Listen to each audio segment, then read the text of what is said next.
बना। राकेश जी, आज लड़ाई कुर्सी की हो चुकी है, आपको मानना पड़ेगा इस चीज को। कठुआ में सिर्फ और सिर्फ कुर्सी की लड़ाई है। वीडियोस में हर तरफ यही है कि हमें अध्यक्ष बनना है, हमें ये अध्यक्ष नहीं चाहिए, और कुल मिलाकर बात वहीं आती है कि झगड़ा अब कुर्सी का हो चुका है। वो ऐसा नहीं होना चाहिए। पार्टी संगठन अपनी जगह है और कुर्सी अपनी जगह है। राकेश जी, अगर टोल की बात की जाए तो अब जम्मू कश्मीर में टोल हो चुके हैं 4 और जनता हो चुकी है लाचार। नहीं, ये तो हमने भी कहा था और कई बार हमने भी स्ट्राइक्स भी की हैं। और जिस प्रकार से सांबा में JK 021 गाड़ी फ्री है जी, तो हमने लखनपुर टोल प्लाजा वालों से भी कई बार कहा है कि ऐसा किया जाए। और माननीय हमारे डिप्टी कमिश्नर साहब कठुआ जी ने भी लिखा था, तो शायद उनका यही जवाब आया था कि हमारा जो नेशनल हाईवे अथॉरिटी है उसमें पास ही होगा तभी हम करेंगे। राजनीति अब नहीं रही है, और मुझे लगता है कि इस चीज़ पे आप भी सहमत होंगे कि अटल बिहारी वाजपेयी की सरकार की राजनीति आज की सरकार की राजनीति में नहीं है।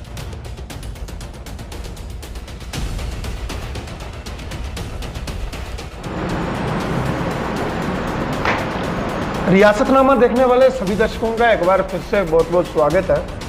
आप सभी लोग जानते हैं कि हम लगातार हर सियासी हलचल पर, हर सामाजिक हलचल पर नज़र बनाए रखते हैं और आप तक हर खबर भी पहुंचाते हैं। जो वाक्य ज़िला में, शहर में, रियासत में, देश विदेश में कुछ बड़ी घटना होती है तो वो भी आप तक ज़रूर पहुंचाई जाती है। आज इस शख्सियत कार्यक्रम के दौरान हमारे पहले एपिसोड में हम आपको मिलाने जा रहे हैं एक ऐसी शख्सियत से जो पेशे से एक वकील हैं और भारतीय जनता पार्टी के साथ उनके ताल्लुकात हैं, और भारतीय जनता पार्टी में उन्हें चाणक्य के नाम से जाना जाता है। चाणक्य क्यों जाना जाता है वो हम आपको बाद में बताएंगे। बहरहाल सीधे ही उनसे मिलाते हैं आपको।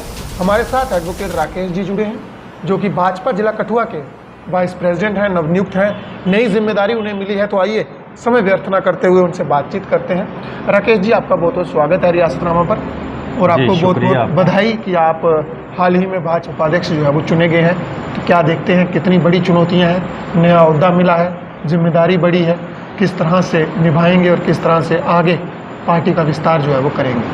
सबसे पहले तो मैं निशांत जी आपका धन्यवाद करता हूं कि आप यहां पर आए और हमारी कवरेज की। तो दूसरा, मैं अपनी पार्टी का भी धन्यवाद करता हूं, कठुआ जिला इकाई का, और हमारे जो प्रदेश नेतृत्व है उनका भी मैं शुक्रिया अदा करता हूं कि जिन्होंने मुझे भाजपा जिला उपाध्यक्ष की जिम्मेवारी सौंपी है। तो रही बात आपकी कि किस प्रकार की चुनौतियां देखते हैं, तो मैं ये समझता हूं कि जिस प्रकार से भारतीय जनता पार्टी, जिस प्रकार से जम्मू कश्मीर में कार्य हो रहे हैं, और ख़ासकर मोदी जी के नेतृत्व में जम्मू कश्मीर का जिस प्रकार से विकास हो रहा है, जैसे कि जो उनका कहना कि सबका साथ, सबका विकास, सबका विश्वास, और जो चौथा अभी हाल ही में जोड़ा गया सबका प्रयास, अगर सामूहिक प्रयास से हम चलेंगे तो आने वाले दिनों में मैं समझता हूं कि पार्टी के लिए चुनौतियां तो हर फील्ड में रहती हैं, लेकिन पार्टी का भविष्य जो है वो मुझे जम्मू कश्मीर में सुनहरा दिखाई देता है। जम्मू कश्मीर की अगर बात करें तो हाल ही में DDC चुनाव हुए, पार्टी ने अच्छा बहुमत भी हासिल किया। तो क्या देखते हैं कि कितना प्यार जम्मू कश्मीर से, लखनपुर से अगर शुरू हो जाए तो कश्मीर के अंतिम छोर तक भाजपा को किस तरह का प्यार मिल रहा है जम्मू कश्मीर? जम्मू कश्मीर में खासकर जो धारा 370 टूटने के बाद मैं समझता हूँ कि जो देशभक्त लोग हैं, खासकर हमारे जम्मू के लोग, और जम्मू को छोड़िए अब तो कश्मीर के लोग भी जिस प्रकार से हम लगातार देख रहे हैं, तो भाजपा की लोकप्रियता में दिन ब दिन इजाफा ही हो रहा है। क्योंकि अब जम्मू कश्मीर के लोग समझ चुके हैं कि ये जो धारा 370 के नाम पर जो कुछ पॉलिटिकल पार्टियां, जो मैं तो ये कहूँगा कि एक परिवार की पार्टियां, ये जो लोगों के साथ छलावा कर रही हैं, अब जो है उनका बांडा जो है वो फूट गया है। राकेश जी, अगर बात करें हम जम्मू संभाग की, तो जम्मू संभाग में भारतीय जनता पार्टी की गुटबाजी जो है वो जनता के सामने आ रही है। कठुआ से अगर शुरू हो जाए, कठुआ, नगरी, हीरानगर, अब तो जम्मू में भी कुछ सवाल उठने लगे हैं कि अंतरकला लगातार बढ़ती जा रही है और आप गहरा मंथन भी रखते हैं, नज़रिया भी बहुत एक पैनी नज़र रखते हैं, क्योंकि आप वकील हैं तो वो वकील वाली जो चीज़ होती है वो आ ही जाती है, किसी चीज़ पर पैनी नज़र रखना। तो क्या देखते हैं, क्यों लगातार भाजपा की अंतरकला बढ़ती जा रही है, खास करके जिला कठुआ में? देखिए, ज़िला कठुआ में मुझे तो नहीं लगता कि ऐसी कोई अंतरकला है, लेकिन मैं समझता हूं कि जिस संदर्भ में आप ये प्रश्न पूछ रहे हैं कि हाल ही दिनों जो म्यूनसिपल काउंसिल जी। कठुआ का है, तो देखिए इस विषय में मैं ये कहना चाहूँगा कि हर विषय के दो पहलू होते हैं। एक पार्टी का पहलू है, जी। एक भारतीय जनता पार्टी, और दूसरा जो हमारी भारतीय जनता पार्टी के नुमाइंदे हैं वो काउंसिल को चला रहे हैं। ये इसी प्रकार से होता है जैसे एक पार्टी होती है, जैसे एक सरकार चलाना होता जी। है। तो मैं इतना ही कहना चाहूँगा कि हमारा शीर्ष नेतृत्व इस पर पूरी नज़र बनाए हुए है। उन पार्षदों की मांगे जो हैं वो सब जानते हैं, प्रेसिडेंट साहब का क्या कहना है वो भी सब जानते हैं। मैं सिर्फ इतना ही कहना चाहूँगा कि हम उस पार्टी से ताल्लुक़ रखते हैं। जब 1906 की बात है, 1996 की बात है, जब अटल बिहारी वाजपेयी जी की 13 दिनों की सरकार बनी थी, तो उन्होंने सदन के पटल पर यह बात कही थी कि अगर पार्टी को तोड़कर या खरीदो फरोख्त करके अगर मुझे सरकार बनानी पड़े तो मैं ऐसी सरकार को चिमटे से भी छूना पसंद नहीं करूँगा। तो इस अंतरकला के विषय में मैं सिर्फ इतना ही कहना चाहूँगा कि भारतीय जनता पार्टी में चाहे कोई भी हो, हमें नैतिकता के मूल्यों पर आधारित राजनीति करनी चाहिए। नैतिकता की आपने बात करी, लेकिन अब अगर हम मौजूदा हालात देखते हैं कठुआ में, आप भी जानते हैं और मुझे यकीन है कि आप पूर्णतः सहमत रहेंगे मेरी इस बात से, कि आए दिन नई नई वीडियोस हमें देखने को मिलती हैं जिनमें अब निजी आरोप भी लग रहे हैं, जो रिश्ते हैं वो भी कहीं ताड़-ताड़ होते नज़र आ रहे हैं, आपसी भाईचारा ताड़-ताड़ होता नज़र आ रहा है, महज राजनीति के लिए तो और कुर्सी के लिए। तो क्या देखते हैं कि क्या कुर्सी और राजनीति रिश्तों से कहीं ऊपर उठ चुकी है आज के इस समय में? मैं तो ये समझता हूँ कि हम सब राजनीति में हैं। यहाँ माला फेरने तो कोई भी नहीं आया, हम सब कुर्सी के लिए आए हैं। लेकिन उसके बाद भी मैं ये कहना चाहूँगा कि जिस प्रकार से भारतीय जनता पार्टी का जन्म हुआ है, जिन सिद्धांतों पर, जिन मूल्यों पर, हमारे लिए सत्ता महत्व नहीं रखती है, हमारे लिए जनता महत्व रखती है, हमारे लिए संगठन महत्व रखता है। तो जो भी ऐसा है, जैसा कि अभी आप बता रहे हैं कि अंतरकला जो है अब रोज़ नए नए वीडियो आ रहे हैं, तो जो भी ऐसा हो रहा है मैं उन सभी से यही आग्रह करना चाहूँगा कि कार्यप्रणाली चलती रहेगी, कोर्ट अपना कार्य करता रहेगा, पार्टी अपना कार्य करती रहेगी, लेकिन जो मूल्य हैं, जो नैतिकता के मूल्य हैं, हम सबको उन पर खरे उतरना चाहिए। आपको याद होगा कि जब डीडीसी के चुनाव थे, चाणक्य, मैंने कहा था चाणक्य इसलिए क्योंकि जब लखनपुर में कीड़िया गंडियाल ब्लॉक के डीडीसी चुनाव थे तो मुकाबला बहुत कड़ा था। जो भूमिका आपने निभाई वो बहुत ही एक अहम भूमिका थी। समक्ष आपके जो विरोधी थे, प्रतिद्वंदी थे, चौधरी लाल सिंह, पूर्व एमपी, पूर्व मिनिस्टर और बहुत बड़ा रुतबा रखते थे राजनीति में, तो उनकी जो धर्मपत्नी थी उनको हराया गया इस सीट से, कीड़िया गंडियाल ब्लॉक से। उस समय जो भूमिका आपने निभाई और आज जो म्यूनसिपल काउंसिल कठुआ में है, जो म्यूनसिपल काउंसिल कमेटी नगरी में है, म्यूनसिपल कमेटी हीरानगर में है, इन दोनों चीज़ों को अगर रिलेट करके देखें तो क्या देखते हैं, क्या नुमाइंदे इसीलिए जिताए जाते हैं कि वो कल को कुर्सी के लिए आपस में लड़ते हुए नजर आए, नहीं मुझे कुर्सी चाहिए, मुझे लेनी है। तो क्या देखते हैं वो जो चुनावों में कार्यकर्ता मेहनत करता है, उस मेहनत का क्या मूल्य डालते हैं ये प्रतिनिधि? देखिए, मेरा फिर आपके इन सभी प्रश्नों के संदर्भ में मेरा फिर वही उत्तर होगा कि राजनीति, खासकर मैं यही कहना चाहूँगा, मैं किसी पार्टी का नाम नहीं लेना चाहूँगा, कि भारतीय जनता पार्टी में मैं जिस समय इस पार्टी में आया था आज से 20-22 वर्ष पहले, तो हम उस समय अटल बिहारी वाजपेयी जी का जब 1996 में उसी समय हम पार्टी, तो उनकी नैतिकता, उनके मूल्यों को, उनके भाषण सुनते थे हम, उनकी चर्चा सुनते थे, तो उसी से प्रेरित होकर हम भाजपा में आए। और जब ऐसा अभी तक हमें देखने को नहीं मिला है, लेकिन अगर कहीं भी ऐसा होता है तो ऐसा नहीं होना चाहिए। पार्टी संगठन अपनी जगह है और कुर्सी अपनी जगह है। मैं कहता हूं कि अभी केंद्र में देखिए, माननीय श्री नरेंद्र मोदी जी ने कैबिनेट का विस्तार किया, तो कई मंत्री जो वरिष्ठ नेता थे, बड़े बड़े नेता थे, आप सबको याद है, उन्होंने अपनी कुर्सियां छोड़ दी, नए लोगों को मौका दिया। तो मैं ये समझता हूं कि हमारे लिए कुर्सी प्राथमिकता नहीं होनी चाहिए। जो आदमी पब्लिक का कार्य करता है, और हमारे लिए जो बहुत सारे एग्जाम्पल हैं, जैसे स्वामी विवेकानंद जी हो गए, महात्मा गांधी जी हो गए, या और कई ऐसे लोग हुए हैं इस धरती पर, इस भारत में, कि जिन्होंने कभी कोई कुर्सी नहीं ली, कोई प्रधानमंत्री नहीं बना। राकेश जी, आज लड़ाई कुर्सी की हो चुकी है, आपको मानना पड़ेगा इस चीज को कि कठुआ में सिर्फ और सिर्फ कुर्सी की लड़ाई है। वीडियोस में हर तरफ यही है कि हमें अध्यक्ष बनना है, हमें ये अध्यक्ष नहीं चाहिए, और कुल मिलाकर बात वहीं आती है कि झगड़ा अब कुर्सी का हो चुका है, वो राजनीति अब नहीं रही है। और मुझे लगता है कि इस चीज़ पे आप भी सहमत होंगे कि अटल बिहारी वाजपेयी की सरकार की राजनीति आज की सरकार की राजनीति में नहीं है। नहीं, देखिए, हम अपने मूल्यों की बात करते हैं कि हम किस प्रकार से पार्टी में आए, हम किस तरह से इस पर आए। अब किसी की अंदर की मंशा क्या हो सकती है, इस विषय में तो वही बता सकते हैं जो कर रहे हैं, और बाकी कठुआ का एक अलग विषय है। हम तो लखनपुर म्यूनसिपैलिटी में पार्षद भी हूँ मैं, तो कठुआ म्यूनसिपैलिटी में उनके क्या क्या मुद्दे रहे होंगे या किस प्रकार से, लेकिन इस सब के बीच भी मैं ये कहना चाहूँगा कि पार्टी का जो शीर्ष नेतृत्व है वो इस पर निगाह जमाए हुए है, क्योंकि अब तो मसला भी मेरे ख्याल में कोर्ट में है।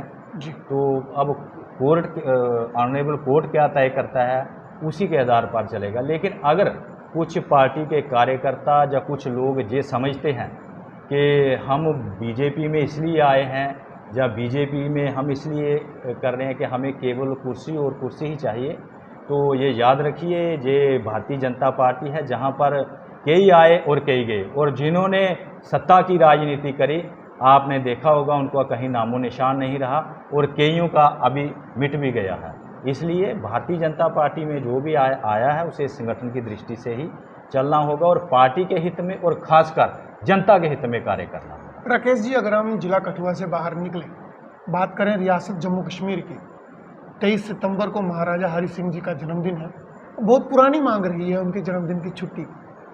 भारतीय जनता पार्टी के पोस्टर्स जो बनते हैं एकात्मकता दिवस के, विलय दिवस के, तो महाराजा जी को बहुत सम्मान दिया जाता है, लेकिन जब असल में सम्मान देने की बात आती है तो उन्हें वो सम्मान नहीं मिलता जो कि उनकी छुट्टी होनी चाहिए जन्मदिन की। तो क्या देखते हैं, क्यों इन चीज़ों पर डिले किया जा रहा है? क्योंकि जम्मू संभाग की मांग है, छुट्टी होनी चाहिए। तो आप पर्सनल क्या राय रखते हैं, निजी क्या राय रखते हैं? कि देखिए, मैं निजी राय और अपनी निजी राय भी बताता हूँ और पार्टी का स्टैंड भी बताता हूँ कि भारतीय जनता पार्टी का शुरू से हमने महाराजा हरि सिंह जी के बारे में पार्टी की एक ही राय है कि उन्हें जितना मान सम्मान पार्टी द्वारा दिया जाता है वो हमारे आदर्श पुरुष रहे हैं, और महाराजा हरि सिंह जी का हम जितनी प्रशंसा करें उतनी कम है, क्योंकि उन्होंने जम्मू कश्मीर के विलय के लिए जो भारत के साथ किया है वो कोई भुला नहीं सकता।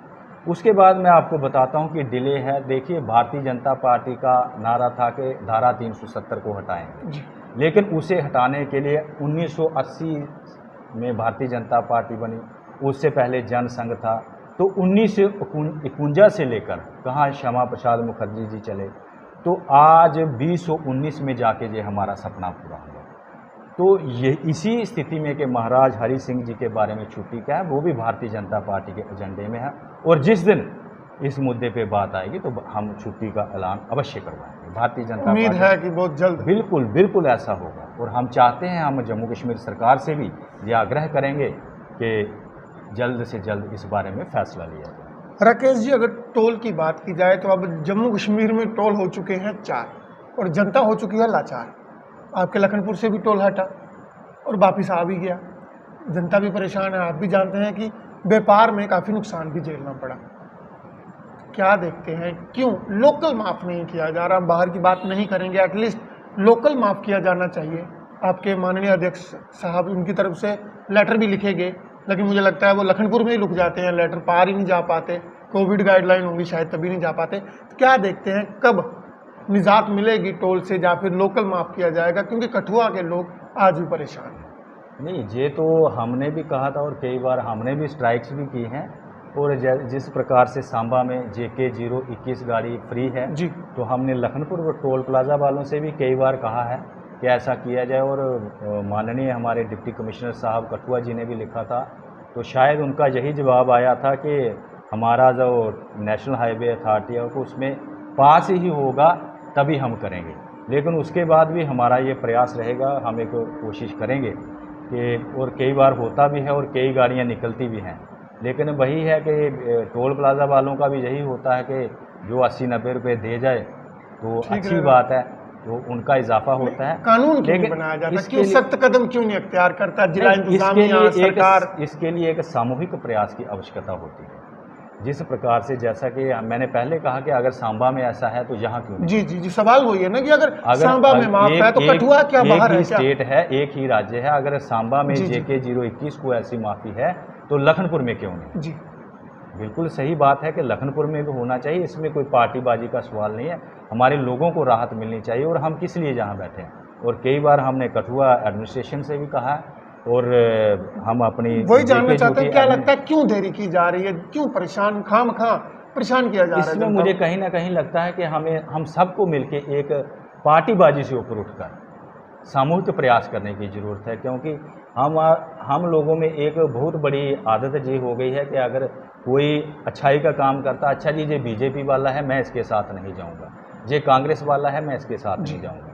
तो मैं ये समझता हूं कि जहां पर जनता की भलाई का कार्य हो, हमने यही सीखा है अपनी पार्टी से, क्योंकि जब PV Narasimha Rao ji prime minister थे तो जनेवा में उन्होंने अटल बिहारी वाजपेयी जी को भेजा था और वो लीडर ऑफ अपोजिशन थे। तो हमने यही सीखा है अपनी पार्टी से, अपनी पार्टी के नेताओं से, कि जब हमें जनता के कार्य करने हैं, लोक भलाई का कोई कार्य करना है, तो हमें ये नहीं सोचना चाहिए कि ये किस पार्टी का है, हमें उसकी नीयत देखनी चाहिए। तो इस प्रकार से हम सबको मिलकर कार्य करना चाहिए। और मैं सभी से कहना चाहूँगा कि हमें मिलकर नेशनल हाईवे अथॉरिटी से बात करनी चाहिए और एडमिनिस्ट्रेशन से बात करनी चाहिए। अगर सांबा में है तो यहाँ क्यों नहीं? बिल्कुल होना चाहिए, JK 08 को एग्जाम्प्ट होना चाहिए। एक आखिरी सवाल करूंगा आपसे, जम्मू कश्मीर की राजनीति से जुड़ा हुआ। परिसीमन आयोग कमेटी आई थी, डिटेल्स जा चुकी हैं, सीटें बढ़ने की आशंका है, 4 जम्मू से हैं, 3 श्रीनगर खित्ते से हैं। तो क्या लगता है कि 7 सीटों की बढ़ोतरी के साथ भारतीय जनता पार्टी अपना CM मुख्यमंत्री, जम्मू का मुख्यमंत्री दे पाएगी जम्मू कश्मीर में? चुनाव आने वाले हैं और कहीं ना कहीं चुनावी बिगुल भाजपा की तरफ से बज चुका है, मंडलों का विस्तार जारी है, फेरबदल जारी है, जिला टीमों में, प्रदेश की टीमों में मंडल प्रभारी तक नियुक्त हो गए हैं। आपको भी कठुआ की कमान मिली है एज ए मंडल प्रभारी अध्यक्ष। तो क्या देखते हैं, कितना आसान रहेगा जम्मू कश्मीर से जम्मू का भाजपा का मुख्यमंत्री देना? देखिए, मैं आपसे एक बात कहूं कि भारतीय जनता पार्टी एक ऐसी पार्टी है कि यहाँ पर अगर चुनाव हो या ना हो, पार्टी 24 घंटों का कार्य करती रहती है। हालांकि मैं मंडल प्रधान भी रहा हूँ, तो तब उस समय पहले 2 सालों में कोई चुनाव नहीं थे, लेकिन पार्टी हमारी जो है वो दिन रात ये चुनाव प्रक्रिया, मंडल प्रधान ये चलते रहते हैं, इनका चुनावों से कोई लेना देना नहीं है। लेकिन उसके बाद भी आप जब ये प्रश्न पूछते हैं, हालांकि मैं इस प्रश्न का जवाब नहीं दे सकता, ये सरकार बनाना नहीं बनाना क्या लगता है बहुत किस बड़ा तरह प्रश्न से है। होगा, किस तरह से जहाँ तक मेरी निजी राय पूछी जाए तो मैं इस संदर्भ में आपको डंके की चोट पर ये कह सकता हूँ कि आने वाले समय में जब भी चुनाव होंगे तो CM भारतीय जनता पार्टी का बनेगा। जम्मू से होगा? जम्मू से होगा। उसका वो इसलिए मैं कह रहा हूँ, मैं हर बात तर्क के आधार पर कहना चाहूँगा कि यहाँ पर जब DDC के चुनाव हुए तो सब लोग कहते थे 1 सीट नहीं आएगी, 1 सीट नहीं आएगी। चलो, हम तो कीड़ियाँ गंडियाल की सीट के प्रभारी थे, मैं और मेरे साथ डॉक्टर नरेंद्र जी, हम यहाँ पर ही फोकस रहे। मुकाबला थोड़ा टफ था। उसके बाद मैं आपको एग्जाम्पल देकर बताना चाहूँगा कि यहाँ पर 19 पंचायतों में हम चुनाव लड़ रहे थे DDC का, तो 17 पंचायतों में हमें लीड मिली 800 साढ़े 800 वोटों।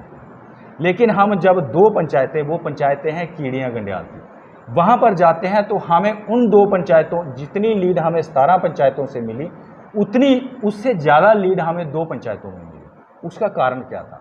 उसका यही कारण था कि हमारे माननीय डॉक्टर जितेंद्र सिंह जी ने, जो उन लोगों की वर्षों से एक मांग थी कि कीड़ियाँ गंडियाल का पुल बनाया जाए, तो उन्होंने वो पुल बनाया। वो एक विकास का रास्ता, जो लोगों की मांग थी उसको पूरा किया। तो हमें जहां 17 पंचायतों में हमें इतनी लीड नहीं मिली कि उससे ज़्यादा लीड हमें उन 2 पंचायतों में मिली। तो इसी प्रकार से, जिस प्रकार से आज का जो दौर है, मैं आपको बता देना चाहता हूं कि मीडिया का दौर है, सोशल मीडिया का दौर है। आप लोग भली भांति परिचित हैं, गूगल सबके पास है, मोबाइल सबके पास है। आज आप हर एक चीज़ नोट कर सकते हैं। वो ज़माना हो गया कि जब यहाँ MP MLA होते थे तो कठुआ गए तो कठुआ में कह दिया मैंने बसोली में इतनी गलियां बनाई, तो बसोली गए तो कह दिया मैंने कठुआ में ये काम किया। अब वो दौर नहीं, आप लड़के आम जनता जो है गूगल से सर्च कर सकते। और जिस प्रकार से जम्मू कश्मीर विकास के कार्य हो रहे हैं, मुझे लगता है कि आने वाले समय में भारतीय जनता पार्टी की सरकार जम्मू कश्मीर में अवश्य बनेगी। बहुत बहुत धन्यवाद। इस वक्त आप सुन रहे थे एडवोकेट राकेश शर्मा जी को, जो भाजपा जिला कठुआ से उपाध्यक्ष हैं, नवनियुक्त किए गए, अभी हाल ही में 2-3 दिन पहले बने हैं। नई जिम्मेदारी इनको सौंपी गई है भाजपा की तरफ से। एक बात तो बहुत ही अच्छी कि राजनीति से ऊपर उठकर सामूहिक प्रयास करना पड़ेगा लखनपुर टोल प्लाजा के लिए, ताकि थोड़ी रियायत, थोड़ी सुविधा मिल सके कठुआ के लोगों को। और दूसरी बड़ी बात कि अगर किसी समस्या का हल करना है तो एकजुट होना जरूरी है। एक बड़ा दावा किया है इन्होंने कि भारतीय जनता पार्टी का अगला मुख्यमंत्री जम्मू कश्मीर के जम्मू से होगा, यानी कि जम्मू के लोगों को अब जम्मू का मुख्यमंत्री मिल सकता है। हालांकि इस बात से इन्होंने प्रेस किया कि वो कैसे मिलेगा, लेकिन दावा किया है कि वो जरूर मिलेगा। बहुत जल्द इस तरह के कुछ खास लोगों को आपके साथ रूबरू करवाएंगे और उनसे हम कुछ जानेंगे, ताकि आप भी समझें कि सियासी माहौल किस तरह से बदल रहा है, किस तरह से राजनीति में बदलाव आ रहे हैं।